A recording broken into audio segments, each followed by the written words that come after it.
Hey, this is Mr. Tucker here. I think it's so important in the 23 years that I've been at Marist that we create a culture where various people are influencing our kids.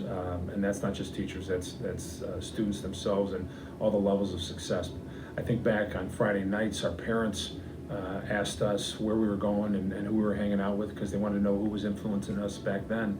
I thought about it Monday through Friday, and I think the same thing should exist during school. Who you sitting by in the cafeteria, who you sitting by in your classes, who you hanging out with, who you going to games with. I think all those things are so important. I think on an academic level, in the last 10 years, we've had 7 students that have scored perfect 36s on their ACT. One of them wasn't any of my children, but I know my daughter Lauren, she scored a 24 on her ACT, and she was good friends and was influenced, I know, by Sam Reedy. Sam did score a perfect 36 on her ACT, and that influence, I think, helped Lauren when she retook the test to go from a 24 to a 28. So I always go back to who you're rubbing shoulders with athletically.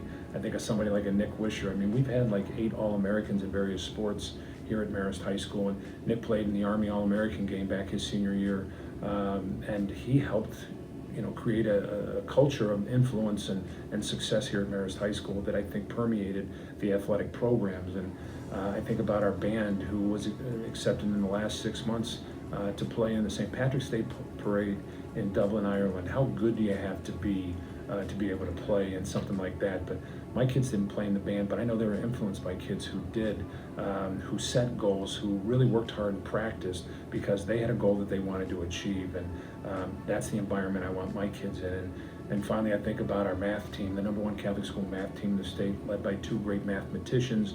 One of them was selected, one of 4 authors in the country, to write the AP Calculus textbook, the Sullivan edition, and that was such an important achievement, I think, for him. And I always say, if you're good in math, come to Marist High School and be taught by somebody who literally wrote the book for math. Again, here at Marist High School, I think it's all about success breeds success. So hopefully, we'll see you here at Marist High School.